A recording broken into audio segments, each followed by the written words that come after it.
बच्चों ये क्वेश्चन कहता है कि a to the power 6 to the whole power 3, तो अगर हम इसको तोड़ के लिखें तो हम इसको कैसे लिख सकते हैं?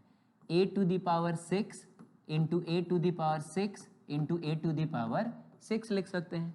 अरे किसी भी चीज़ का अगर होल क्यूब हो तो इसका मतलब है कि हम उसको 3 बार ऐसे मल्टीप्लाई करके लिखेंगे। जैसे मान लीजिए कि अगर हाथी का क्यूब है तो हम उसको हाथी इंटू हाथी इंटू हाथी लिखेंगे। तो ठीक उसी तरीके से इतने का क्यूब है, इसका मतलब हुआ कि इतना इंटू इतना इंटू इतना। ठीक है, अब अगर ध्यान से देखें तो ये है a टू द पावर 6 का मतलब हुआ a into a into a into कितने टाइम्स? 6 टाइम्स। ठीक है, इसका मतलब हुआ a इंटू ए कितने टाइम्स? तो 6 टाइम्स। ठीक उसी तरीके से इसका मतलब हुआ a इंटू ए और ये भी कितने टाइम्स? तो 6 टाइम्स। तो मिला जुला के अगर हम देखें तो यहाँ से लेकर वहाँ तक बताइए टोटल कितना a है जो मल्टीप्लिकेशन में है? तो 6 टाइम्स यहाँ है, 6 टाइम्स यहाँ है और 6 टाइम्स यहाँ है। इसका मतलब हुआ कि ये बन जाता है a टू द पावर 18। ठीक है, तो कहने का मतलब हम इतना ताम झाम तो करने जाएंगे नहीं, हमको डायरेक्ट ये पता होना चाहिए कि ऐसे सिचुएशंस में ये जो दोनों पावर्स है इनको मल्टीप्लाई किया जाता है। इसका मतलब हुआ कि a to the power 6 to the power 3 अगर लिखा हुआ है तो हम 6 और 3 को मल्टीप्लाई कर देंगे, का मतलब हुआ ये a टू द पावर 18 हो जाएगा। क्लियर है? जैसे मान लीजिए अगर जनरल फॉर्म की बात करें तो a to the power m to the power n अगर लिखा हुआ है तो इसका मतलब होता है a to the power m into n। Clear है? आगे बढ़ते हैं। ये लिखा हुआ है a to the power 6 into a to the power 3। इसका मतलब हुआ कि a into a into a into a into a, 1 2 3 4 5। हाँ, तो a टू द पावर 6 का मतलब हुआ a 6 टाइम्स और a टू द पावर 3 का मतलब हुआ a 3 टाइम्स। इसका मतलब हुआ कि यहाँ से लेकर यहाँ तक टोटल 6 यहाँ और 3 यहाँ, यानी कि 9a है जो आपस में मल्टीप्लिकेशन में है। तो हम इसको लिखेंगे a टू द पावर 9। ठीक है, तो अब हम इसको डायरेक्ट कैसे कर सकते हैं? तो बच्चों इसका कॉन्सेप्ट ये है ना कि अगर मान लीजिए a to the power 6 into a to the power 3 लिखा हुआ है ना, तो अगर बेस सेम हो, ठीक है, और चीज़ें अगर मल्टीप्लिकेशन में हो तो हम पावर्स को ऐड करते हैं। इसका मतलब हुआ कि ये बन जाएगा a to the power 6 plus 3 का मतलब 9। इसको अगर आप जनरल फॉर्म में लिखें तो इसका मतलब हुआ कि अगर a to the power m into a to the power n हो तो बच्चों अगर बेस सेम हो तो पावर्स को ऐड करते हैं। इसका मतलब हुआ ये बन जाएगा a to the power m plus n। ठीक है, पावर्स को हम ऐड कर देंगे। चलिए, ये लिखा हुआ है a to the power 6 divided by a to the power 3। तो a to the power 6 divided by a to the power 3, तो a टू द पावर 6 का मतलब हुआ a into a into a into a into a into A, 6 times a, और a to the power 3 का मतलब हुआ a into a into ए। अब जाहिर सी बात है 1 2 3 a सही है, 1 2 3 a कैंसिल हो जाएगा। ठीक है, तो बचेगा ऊपर में सिर्फ a और a का मतलब a टू द पावर 3।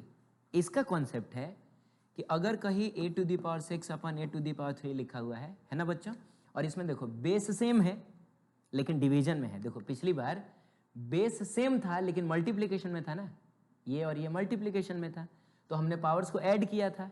ठीक उसी तरीके से अगर बेस सेम हो और डिवीजन में हो तो ऊपर वाले पावर में से नीचे वाले पावर को माइनस किया जाता है। इसका मतलब हुआ ये बन जाएगा a to the power 6 minus 3 का मतलब हुआ a टू द पावर 3। इसको अगर आप जनरल फॉर्म में लिखना चाहें तो a to the power m divided by a to the power n अगर कहीं लिखा हुआ है तो इसका मतलब हो जाता है a टू द पावर, ऊपर वाले पावर में से नीचे वाले पावर को आप माइनस करिए, m माइनस n हो जाता है। ठीक है, चलिए, ये लिखा हुआ है a to the power 5 is equivalent to.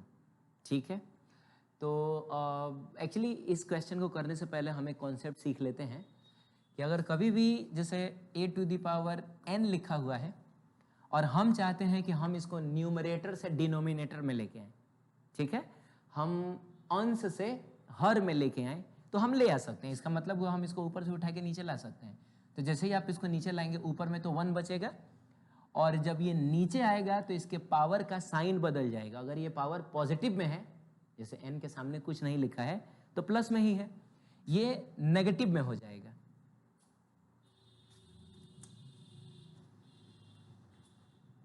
ठीक है, नेगेटिव में होने का मतलब हुआ कि पावर माइनस n हो जाएगा। ठीक है, ठीक उसी तरीके से अगर कहीं a to the power minus n लिखा हुआ है तो ये अगर ऊपर से नीचे आएगा ठीक है ना बच्चों, अगर आप नीचे लेके जाना चाहते हैं तो पावर का साइन चेंज होता है। इसका मतलब हुआ कि अगर पावर नेगेटिव में है तो ये पावर पॉजिटिव में आ जाएगा। और ऐसा ही नहीं, अगर हम नीचे से ऊपर भी लेके जाना चाहें ना तो हम जा सकते हैं, बस पावर का साइन बदल देंगे।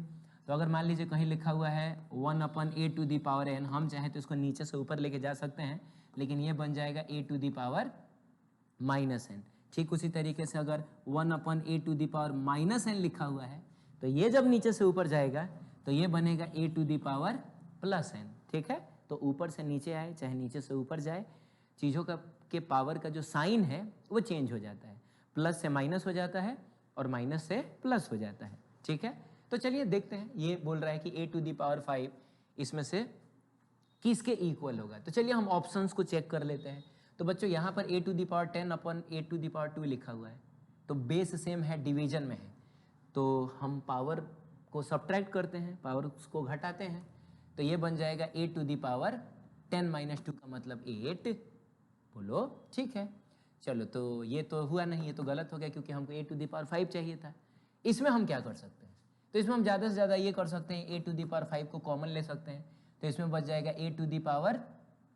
a⁵ को अगर आप कॉमन ले लीजिएगा तो a⁵ कितना बचेगा, 5 ही बचेगा ना। अरे a⁵ आपने निकाल लिया है तो a⁵ बचेगा, माइनस इसमें क्या बचेगा, तो इसमें 1 बचेगा, तो ये भी कहीं से भी a⁵ नज़र नहीं आ रहा है। हाँ, इसको अगर हम सॉल्व करेंगे तो इसको नीचे से अगर हम ऊपर लेके जाएं ना तो ये बन जाएगा a⁵, यानी ये तो हमको सही लग रहा है। ठीक है, चलिए इसको देख लेते हैं। तो बच्चों इस केस में तो हम इन दोनों पावर्स को मल्टीप्लाई करते हैं ना, तो ये तो बन जा रहा है a⁶ इसका मतलब हुआ कि यही एकलौता आंसर सही है। ठीक है, चलिए यहाँ पे दिया हुआ है a⁻⁻5 इज इक्विवेलेंट टू, चलिए इसको देख लेते हैं। तो इसमें क्या होगा, ऊपर वाले पावर में से नीचे वाले पावर को माइनस करना होगा क्योंकि बेस सेम है। ठीक है, तो ये बन जाएगा a⁻2 - 10 का मतलब हुआ a⁻−8। तो हमको तो ये तो चाहिए नहीं, इसमें देख लेते हैं। और इसमें हम ज़्यादा से ज़्यादा यही कर पाएंगे कि हम a⁵ को कॉमन ले लेंगे, तो इसमें 1 बचेगा, माइनस इसमें a⁵ बचेगा। अरे टोटल 10a है मल्टीप्लिकेशन में, जिसमें से 5a को आपने बाहर निकाल लिया तो अंदर में 5a ही बचा रहेगा। ठीक है, तो हमको ये भी नहीं चाहिए क्योंकि हमको तो चाहिए a⁻−5। चलिए इसको क्या कर सकते हैं, इसको अगर हम नीचे से ऊपर लेके जाएं तो आप जानते हैं कि चीज़ें जब नीचे से ऊपर जाए तो उनके पावर का साइन बदल जाता है, and this will become a⁻−5, और हमको यही चाहिए था, यही सही रहेगा। और यहाँ पर a⁻2�3 का मतलब a⁻6, हमको ये भी नहीं चाहिए था, इसका भी आंसर सी ही रहेगा। ठीक है, चलिए ये लिखा हुआ है 1/a² इज इक्विवेलेंट टू, तो सबसे पहले हम इसको चेक करते हैं। बेस सेम तो पावर्स को सब्ट्रैक्ट करेंगे, यानी ऊपर वाले पावर में से नीचे वाले पावर को माइनस करेंगे, तो ये बनेगा 4 - 2 इज इक्वल टू a²। हमको 1/a² चाहिए, ये थोड़े चाहिए, गलत हो गया। इसमें हम ज़्यादा से ज़्यादा a² को कॉमन लेंगे तो a² - 1 होगा, हमको ये भी नहीं चाहिए। इसको देख लेते हैं क्या होगा। अच्छा, इसको तो हम ऐसे काट सकते हैं ना, ये a² है, ये a⁴ है, तो कट के ऐसे 2 हो जाएगा। अच्छा है, आप ऐसे भी कर सकते हैं कि अगर मतलब इसका आंसर 1 ऐसे a² आ जाएगा, चाहे ऐसे भी कर सकते हैं कि अगर बेस सेम है तो ऊपर वाले पावर में से नीचे वाले पावर को सब्ट्रैक्ट करते हैं, तो ये बन जाएगा a⁻2 - 4 is equal to a⁻−2, और a⁻−2 को हम चाहें तो 1/a² लिख सकते हैं। अगर ये नीचे ऊपर से नीचे आएगा तो पावर का साइन बदल जाएगा, तो ऐसा हो जाएगा, हमको यही चाहिए था, इसका मतलब ये वाला ऑप्शन सही है। अरे तो इतना तामझाम हम थोड़े करेंगे, वो तो हमको देख के पता चल रहा है कि a² से a⁴ कटेगा तो नीचे में a² बचेगा, इसका मतलब 1/a² होगा। ठीक है, हाँ, इसको अगर हम कन्वर्ट करें तो ये जब ऊपर से नीचे आएगा तो हम जानते हैं कि पावर का साइन बदल जाता है, and this will become a²। ठीक है, मतलब पावर नेगेटिव है तो नीचे आके इसका पावर पॉजिटिव हो जाएगा, तो इसका भी आंसर आ रहा है 1/a², यानी इसके 2 ऑप्शंस सही है, सी और डी। ठीक है, चलिए ये बोल रहा है √, मतलब ऐसा कुछ दिया हुआ है और बोल रहा है कि इज इक्विवेलेंट टू। तो सबसे पहले तो आपको ये पता होना चाहिए कि अगर यहाँ n और यहाँ a लिखा रहे तो हम इसको पढ़ते क्या हैं, इसको पढ़ा जाता है nth रूट ऑफ, अगर a है तो a पढ़ेंगे, इसको पढ़ा जाता है nth root of a, n √a नहीं, पढ़ा जाता है nth रूट ऑफ a। जैसे मान लीजिए कि अगर यहाँ 5 लिखा हुआ है और यहाँ a लिखा हुआ है तो इसको पढ़ा जाएगा 5th रूट ऑफ a, ठीक है। अगर यहाँ पर मान लीजिए 3 लिखा हुआ है, यहाँ a लिखा हुआ है ना, तो ये तो आपने देखा ही होगा कहीं ना कहीं। तो इसको हम पढ़ेंगे 3rd root of a, 3rd root of a, लेकिन उससे भी प्यारा नाम है क्यूब रूट ऑफ a, ठीक है, क्यूब रूट ऑफ a। हालांकि आप 3rd रूट ऑफ a भी बोलिएगा तो ये गलत नहीं है। चलिए, सबसे ज्यादा हमको क्या मिलता है, ये मिलता है जिसमें यहाँ पे कुछ लिखा ही नहीं हुआ है, ठीक है। तो अगर कुछ नहीं लिखा है तो बच्चों यहाँ पर छुपा होता है 2। क्या छुपा होता है? 2। यहाँ पे 2 छुपा होता है, इसीलिए इसको प्यार से पढ़ा जाता है स्क्वायर रूट ऑफ ए। क्या पढ़ते हैं? Square, QUARE, square root of A. यहाँ 2 छुपा होता है, इसीलिए हम इसको स्क्वायर रूट ऑफ ए पढ़ते हैं। क्लियर है? अब समझिए कि इसका मतलब क्या होता है। तो nth रूट ऑफ a का मतलब होता है a to the power 1/n, ठीक है। 5th रूट ऑफ a का मतलब होगा a to the power 1/5। 3rd root of a का मतलब होगा, यानी कि क्यूब रूट ऑफ a का मतलब होगा a टू द पावर 1/3, यानी कि जो कुछ भी यहाँ लिखा होता है वो पावर में जाता है रेसिप्रोकल होके, यानी 1/n होके जाता है। तो जैसे अगर यहाँ n लिखा हुआ है तो पावर 1/n हो जाएगा, 5 लिखा हुआ है तो पावर 1/5 हो जाएगा, 3 लिखा हुआ है तो पावर 1/3 हो जाएगा।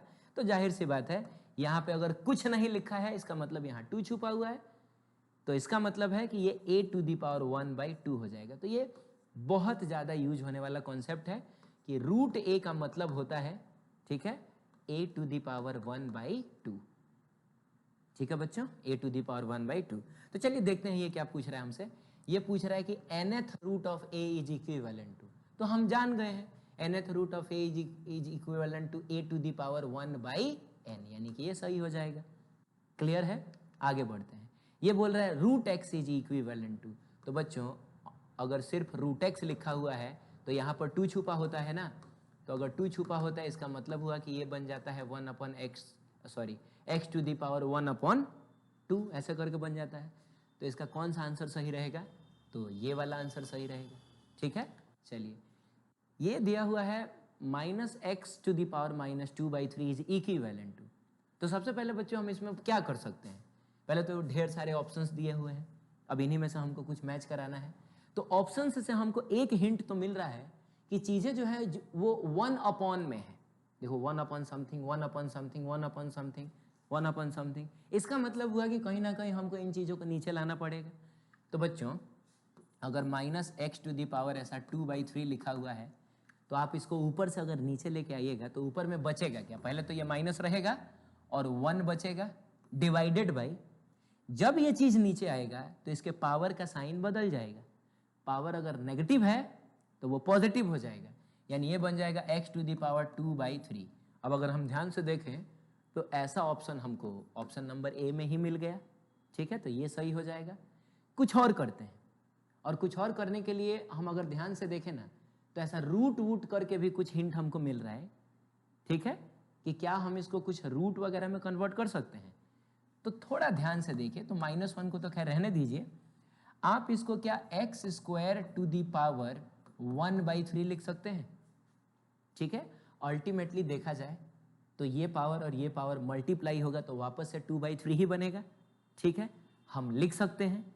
और अभी अभी आपने जाना है कि ये जो पावर 1/3 है, हम चाहें, है ना बच्चों, हम चाहें तो इसको क्यूब रूट लिख सकते हैं। ये जो पावर 1/3 है इसको आप क्यूब रूट लिख सकते हैं, तो ये बन जाएगा क्यूब रूट ऑफ x², ठीक है। चलिए, तो ऐसा कोई ऑप्शन जो आपको मिल रहा हो तो मेरे ख्याल से ये वाला सही है, ठीक है। आगे बढ़ते हैं। ये बोल रहा है कि sin x का होल स्क्वायर इनमें से किसके इक्वल होगा, ठीक है। sin x का होल स्क्वायर मतलब कि अगर हम इस ब्रैकेट को हटाना चाहें तो जब ये स्क्वायर अंदर जाएगा तो किसके ऊपर जाएगा। ये ऑप्शन दे रहा है कि सिर्फ साइन के ऊपर जाएगा, ये ऑप्शन दे रहा है कि सिर्फ x के ऊपर जाएगा, ये ऑप्शन कहता है कि साइन के ऊपर भी जाएगा और x के ऊपर भी जाएगा, ठीक है। और ये तो कह रहा है कि s के ऊपर, i के ऊपर, सब के ऊपर जाएगा, ठीक है। तो ये तो खैर आप ऐसे ही नेगलेक्ट कर लेंगे क्योंकि आप सोच रहे होंगे कि SINX ऐसे करके ये जो चीज़ लिखी हुई है उसमें SI और N अलग अलग थोड़े है, ये तो पूरा साइन एक साथ है ना। तो अगर ये पावर अंदर जाएगा तो मतलब एक, जब ये तीनों एक साथ है तो अलग अलग थोड़े जाएगा, पूरे के ऊपर जाएगा। क्लियर है? लेकिन एक मामला फंस रहा है कि स्क्वायर जब अंदर जाएगा तो सिर्फ यहां जाएगा, सिर्फ यहां जाएगा, कि दोनों के ऊपर जाएगा। ठीक है, तो आइए इसको हम समझते हैं, क्योंकि इसमें बहुत सारे लोगों को कन्फ्यूजन होता है। देखो बचपन में 6th क्लास में हमने पढ़ा है कि a इंटू बी का अगर स्क्वायर रहे और ये स्क्वायर जब अंदर जाएगा तो a के ऊपर भी जाता है और b के ऊपर भी जाता है, यानी ये बनता है a square b square. Clear है? लेकिन बच्चों यहां पर जब ये स्क्वायर अंदर जाएगा तो सबसे पहले मैं आपको सही आंसर बताता हूं, वो सिर्फ साइन के ऊपर जाएगा, यानी ये बनेगा साइन स्क्वायर एक्स, सिर्फ साइन के ऊपर जाएगा, साइन और एक्स दोनों के ऊपर नहीं जाएगा। रीजन क्या है? तो इसका रीजन ये है कि ये a इंटू बी लिखा हुआ है, a और b में मल्टीप्लीकेशन हो रहा है, इसीलिए जब स्क्वायर अंदर जाता है तो a के ऊपर भी जाता है और b के ऊपर भी जाता है। लेकिन ये साइन इंटू एक्स नहीं लिखा है, ऐसा मत समझिए कि साइन और एक्स में मल्टीप्लीकेशन हुआ है। ठीक है, ये पूरा साइन एक्स एक साथ है। आपको लग रहा होगा कि साइन ये अलग है, एक्स अलग है, नहीं। अगर एक्स नहीं रहे ना तो साइन का कोई वजूद नहीं है, ये मीनिंगलेस है। जैसे मान लीजिए सिर्फ मैंने एक ऐसा रूट लगा दिया, इसका कोई मतलब है क्या? कोई मतलब नहीं है इसका, जब तक इसका अंदर कुछ ना लिखा जाए। ठीक है, ठीक उसी तरीके से साइन का कोई मतलब नहीं होता जब तक इसके बगल में कुछ ना लिखा जाए। तो इसका मतलब हुआ कि ये दोनों एक साथ ही है, ऐसा नहीं कि इसको आप अलग कर दीजिए, इसको आप अलग कर दीजिए। ठीक है, तो जब एक साथ है तो जब स्क्वायर अंदर जाएगा तो कहीं एक ही जगह जाएगा और वो जगह होती है साइन के ऊपर। ठीक है बच्चों, ये साइन और एक्स आपस में मल्टीप्लीकेशन में नहीं है। जैसे मान लीजिए कि कहीं sine x divided by cos x लिखा हुआ है, तो आज तक आपने ऐसा किया है क्या कि एक्स से एक्स को आपने काट दिया हो? आज तक कभी नहीं किया आपने, क्योंकि ये आप शायद डायरेक्टली नहीं जानते थे, लेकिन इनडायरेक्टली आप जानते हैं कि हम इसको इससे नहीं काट सकते हैं। इसका मतलब हुआ कि साइन और एक्स में मल्टीप्लीकेशन नहीं हो रहा है, कॉस और एक्स में मल्टीप्लीकेशन नहीं हो रहा है। जबकि मल्टीप्लीकेशन हो रहा होता तो हम जरूर काट देते हैं। जैसे मान लीजिए कि a into b divided by c into b अगर लिखा हुआ है तो हम ऑब्वियसली b से b को काट देंगे, क्योंकि यहाँ a और b में मल्टीप्लीकेशन हो रहा है, c और b में भी मल्टीप्लीकेशन हो रहा है। क्लियर है? तो जब ये स्क्वायर अंदर जाएगा तो याद रखना है वो सिर्फ किसके ऊपर जाता है बच्चों? साइन के ऊपर, साइन स्क्वायर एक्स। ठीक उसी तरीके से अगर कहीं कॉस एक्स का होल स्क्वायर लिखा रहे तो इसका मतलब होता है cos square x. Ten x का होल स्क्वायर रहे तो उसका मतलब होता है टेन स्क्वायर एक्स। ठीक है, चलिए आगे बढ़ते हैं। ये कहता है कि under root sine x square ऐसे करके दिया हुआ है, तो अब हम इसमें क्या कर सकते हैं? तो बच्चों सबसे पहले चलिए हम इस रूट को हटाते हैं। तो हम जानते हैं कि जब ये रूट हटता है तो पावर 1/2 बन जाता है। अब इस पावर को अगर हम अंदर भेजें, कहां जाएगा?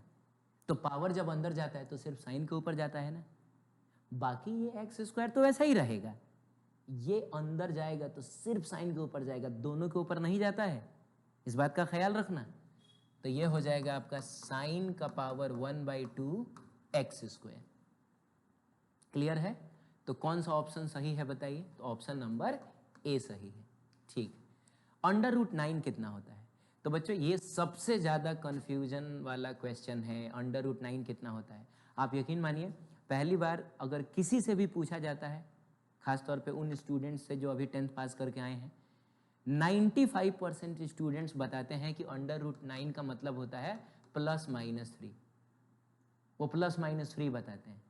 लेकिन आपको पता होना चाहिए कि अंडर रूट 9 सिर्फ 3 होता है, नॉट +-3।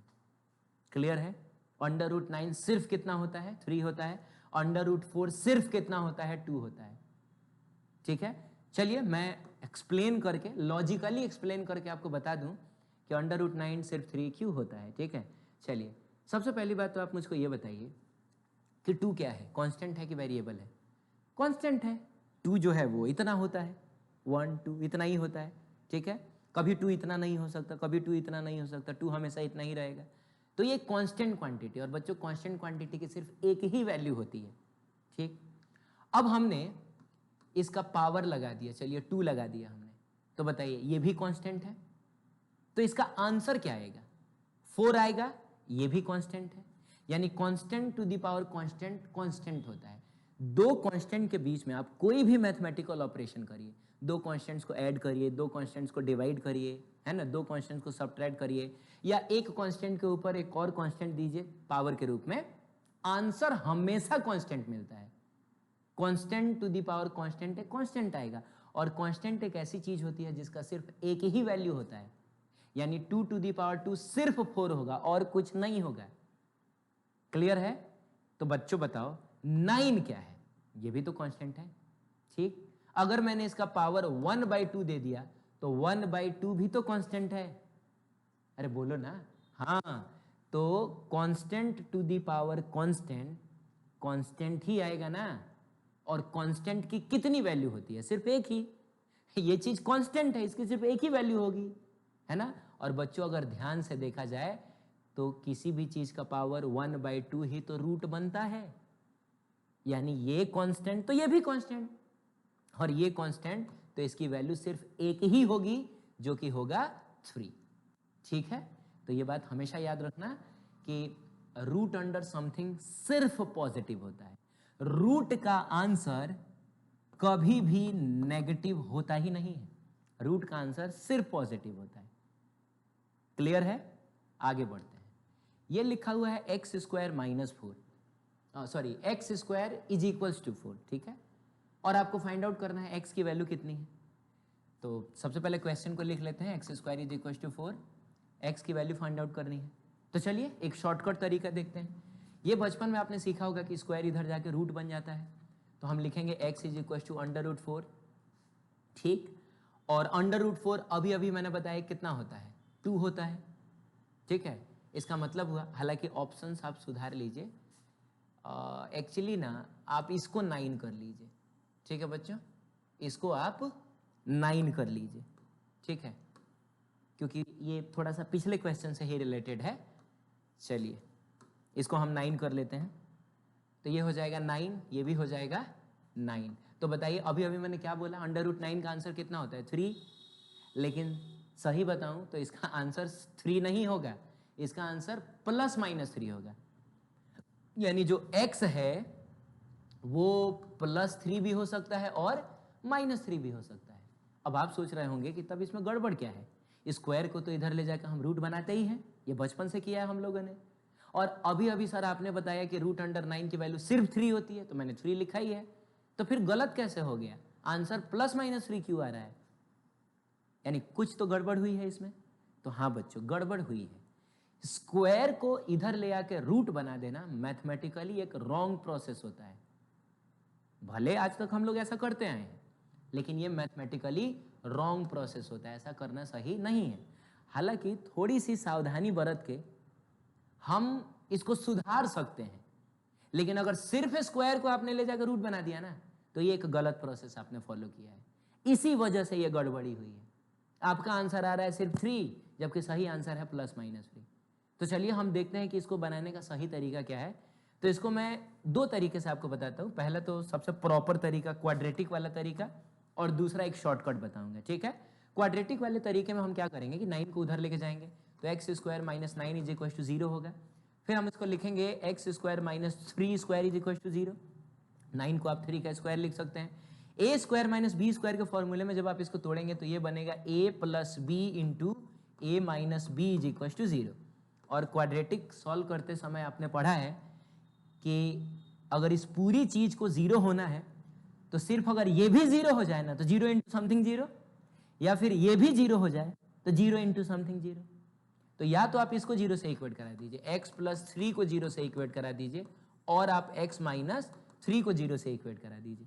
तो जब आप x + 3 को 0 से इक्वेट कराएंगे तो यहाँ से आपको मिलेगा x इज इक्वल टू 3 इधर जाके -3, और बच्चों यहाँ से आपको मिलेगा जब -3 इधर जाएगा तो +3 बनेगा, x इज इक्वल टू +3। इसका मतलब हुआ x जो है वो +3 भी हो सकता है और -3 भी हो सकता है।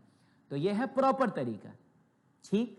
अब सवाल यह है कि क्या जब भी ऐसे क्वेश्चंस आएंगे क्योंकि दिखने में तो ये बड़ा चिंदी सा क्वेश्चन लग रहा है, तो क्या हम इतना तामझाम करने जाएंगे?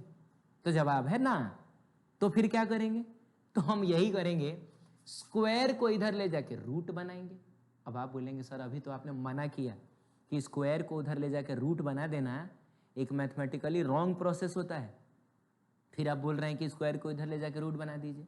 हाँ तो सुनिए, आप ऐसा कर सकते हैं, ठीक है, आप ऐसा कर सकते हैं, बस सामने में आपको लगाना होता है प्लस माइनस। अब जाके ये मैथमेटिकली सही हुआ। कभी भी स्क्वायर उधर जाके अगर रूट बनता है तो सामने में आता है प्लस माइनस। क्लियर है? सिर्फ अगर ले आके आप रूट लगा दीजिएगा गलत हो जाएगा। ये सामने में आपको लिखना होता है प्लस माइनस, ठीक है। तो ये प्लस माइनस तो रहेगा ही, क्योंकि प्लस माइनस क्यों आया है? स्क्वायर इधर आके रूट बना है इसलिए आया है। और बच्चों रूट अंडर 9 कितना होता है? तो रूट अंडर 9 सिर्फ 3 होता है।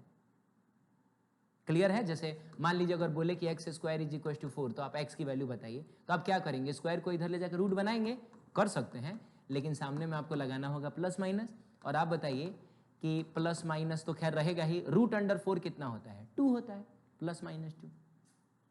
ठीक है, अब सुनिए, सवाल है कि यहां पर दो दो आंसर क्यों आ रहा है? +3 भी आया, -3 भी आया। इसलिए आया क्योंकि यहां आपसे x की वैल्यू पूछी जा रही है, और x एक वेरिएबल है। यहां पूछा जा रहा है कि किस चीज का स्क्वायर 9 होता है। तो बच्चों 3 का स्क्वायर भी 9 होता है और -3 का स्क्वायर भी 9 होता है। तो इसीलिए x की दो दो वैल्यूज आई हैं। आप 3 को भी स्क्वायर करिए तब भी 9, -3 को भी स्क्वायर करिएगा तब भी 9 आएगा, ठीक है। लेकिन यहां पे ये थोड़े पूछ रहा है कि किस चीज का स्क्वायर 9 होता है, यहां तो ये पूछ रहा है ना कि रूट अंडर 9 कितना होता है। तो यहां पर एक कांस्टेंट की वैल्यू बतानी है, तो कांस्टेंट की सिर्फ एक ही वैल्यू होती है, यहां वेरिएबल की वैल्यू बतानी है। तो वेरिएबल का 1, 2, 10 क्या 50 वैल्यू पॉसिबल है, तो यहां पर लेकिन 2 वैल्यू आएगा। आई थिंक क्लियर होगा ये। आगे बढ़ते हैं। ये तो एक नॉर्मल सा क्वेश्चन है, ऐसे ही दिया हुआ है टाइम पास के लिए, लेकिन इसमें भी बहुत सारे लोगों को प्रॉब्लम रहता है, ठीक है। चलिए सबसे पहला काम क्या करेंगे, हम एलसीएम लेंगे। तो बच्चों एलसीएम कैसे लिया जाता है? तो एक तो तरीका है कि हम ऐसा 4 लिखेंगे, फिर 12 लिखेंगे, फिर 15 लिखेंगे, है ना। फिर हम देखेंगे कि कम से कम ऐसे नंबर से हम इसको डिवाइड करेंगे कि कम से कम कोई 2 नंबर डिवाइड हो जाए, है कि नहीं। तो जैसे 2 से डिवाइड करेंगे तो ये 2 आएगा, ये 6 आएगा, इसको हम ऐसे ही लिख देते, याद है। ये मेथड हम फॉलो नहीं करेंगे, ठीक है। अभी आप 11th में आ गए हैं, तो ये सारा चीज़ आप मुँह जबानी करने की कोशिश करिए, देखते ही आपको पता होना चाहिए कि एलसीएम कितना होगा। तो तरीका है कि जो सबसे बड़ा वाला है इसमें, जैसे 4, 12 एंड 15 में जो सबसे बड़ा वाला है, आप उसका टेबल पढ़िए, आप उसका पहाड़ा पढ़िए, तब तक पढ़िए जब तक कि बाकी लोगों के टेबल में भी वो नंबर ना आ जाए। तो चलिए देखते हैं। सबसे पहले 15 1 जार 15, यानी कि 15 एकम 15। तो आप बताइए क्या 15 4 के पहाड़ा में आता है? नहीं। 12 के टेबल में आता है? नहीं। आगे बढ़िए, 15 दूनी 30, 15 2 जार 30। तो बाबू 30 4 के पहाड़ा में नहीं आता है, ठीक है। 12 के पहाड़ा में भी नहीं आता है। फिर 15 3 जार 45 होगा, 45 भी नहीं आता है दोनों के पहाड़ा में। 15 4 जार 60 ना, 15 चौका 60। तो 60 जो है वो 4 के पहाड़ा में भी आएगा, है ना बच्चों। अब हालांकि 4 का पहाड़ा आप 40 तक ही आपको पता होगा, लेकिन आप थोड़ा और आगे बढ़िएगा तो 15 चौका 60 होता है, ठीक है। तो 4 के पहाड़ा में भी आ जाएगा, 12 के पहाड़ा में 12 पचे 60 होता है, ठीक है। और 15 के पहाड़ा में तो आ ही रहा है, यानी कि वो जो सबसे छोटा नंबर जो तीनों के पहाड़ा में आ रहा है वो कौन है? 60 है। क्लियर है? हाँ, तो 60 ही इनका एलसीएम होगा। उसके बाद क्या करते हैं, हम 60 को डिवाइड करेंगे 4 से। तो 60 को जब 4 से डिवाइड करेंगे तो हमको मिलेगा 15, और उस 15 को इससे मल्टीप्लाई करते हैं, यानी ये हो जाएगा 45। ठीक उसी तरीके से 12 से डिवाइड करेंगे 60 को तो आपको मिलेगा 5 को मल्टीप्लाई करेंगे 5 से तो हमको मिल जाएगा 25, माइनस 15 को डिवाइड करेंगे 60 को डिवाइड करेंगे 15 से तो 4 मिलेगा, और 4 इंटू 2 कितना हो जाएगा? 8 हो जाएगा। अब आप कैलकुलेट करके देख लीजिएगा कितना आ रहा है। तो मेरे ख्याल से 45 प्लस 25 जो है वो आपका आ जाएगा 70 माइनस 8 जो होगा वो 60 2 हो जाएगा और ये हो जाएगा 60। 2 से अगर हम कैंसिल करें तो ये 31 डिवाइडेड बाई 30 हो जाएगा, तो आंसर हो जाएगा डी। क्लियर है बच्चों? ठीक है, चलिए मिलते हैं नेक्स्ट डीपीपी के सोल्यूशन में।